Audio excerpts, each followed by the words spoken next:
तालाब खुदवाया था। इतिहासकारों में लक्ष्मीचंद, क्रूक और टोड ने कुलधरा पर काफी कुछ लिखा है और जो साक्ष्य इकट्ठा किए हैं उसके मुताबिक 1273 में राठौर साम्राज्य के शाहजी का एक मुस्लिम शासक से घोर युद्ध हुआ था। वो मुस्लिम शासक शायद नसीरुद्दीन मोहम्मद शाह था। इस संग्राम से गढ़ ननुआ में रहने वाले ननवाना ब्राह्मणों को मारवाड़ के पाह इलाके की ओर पलायन करना पड़ा। वही समुदाय बाद में पालीवाल ब्राह्मण कहलाया। एक समुदाय जिसने रेत की बंजर जमीन को भी उपजाऊ बना दिया। कुएं और तालाब से जैसलमेर में खेती शुरू की। लोन देने से लेकर अफीम तक का कारोबार फैलाया।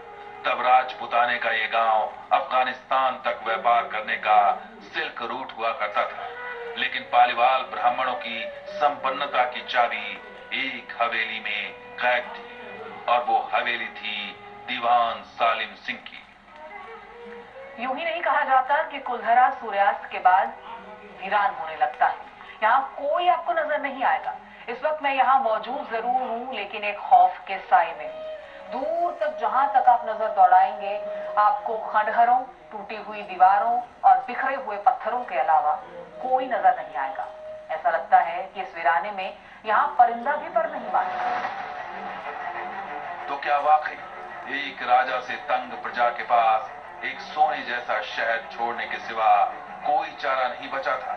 क्या वाकई कुलधरा की प्रजा ने जैसलमेर के राजा के दीवान सालिम सिंह के जुल्मों सितम से ही तंग आकर गांव को खाली किया था? आखिर किन वजहों से गांव के लोग जैसलमेर की सीमा से बाहर निकल गए? इन प्रश्नों की तलाश हमें सालिम सिंह की हवेली तक ले जाने वाली थी। सालिम सिंह के वंशज से मुलाकात कराने वाली थी। इतिहास के पन्नों को दिखाने वाली थी। कुलधरा के वीराने की कहानी तो हमने आप तक पहुंचा दी, लेकिन इस वीराने के पीछे जिम्मेदार सालिम सिंह की कहानी को जानना भी बहुत जरूरी है। और सालिम सिंह की कहानी को समझने के लिए आइए अब आपको लिए चलते हैं सालिम सिंह की हवेली में, क्योंकि सालिम सिंह की हवेली जो जैसलमेर किले के बहुत नजदीक है, वो क्या कहती है, ये जानना भी कुलधरा को जानने के लिए बहुत जरूरी है। कुलधरा से निकलकर मुश्किल से 20 किलोमीटर की दूरी हमें एक दीवान के महल तक ले आई, जिस दीवान का नाम था सालिम सिंह।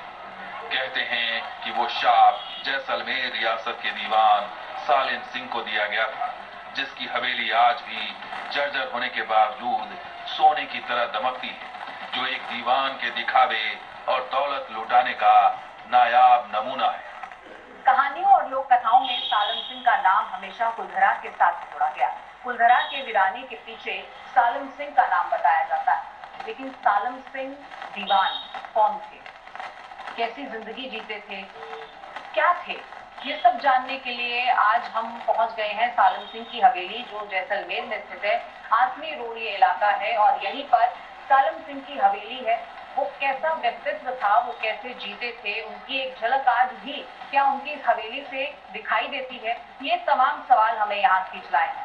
जहाँ हम कुलधरा की कहानी को सालिम सिंह के साथ जोड़कर आज यहाँ परखेंगे, उनके पन्नों को पलटेंगे, तो वहीं इस हवेली की वास्तुकला और इंटरलॉकिंग सिस्टम जिस तरीके से कहा जाता है बहुत खास है, उसे भी देखने और समझने की कोशिश करेंगे। लेकिन सालिम सिंह की इस जिंदगी में झांकने के लिए हमें इसी दहलीज से होते हुए गुजरना होगा और देखना होगा कि कैसा था सालिम सिंह का घर।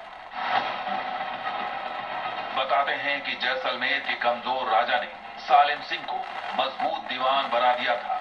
उसकी महत्वाकांक्षा ने उसे घोर अत्याचारी बना दिया और सोनार किले के सामने बनी हवेली का तख्त जैसलमेर की प्रजा को डराने लगा।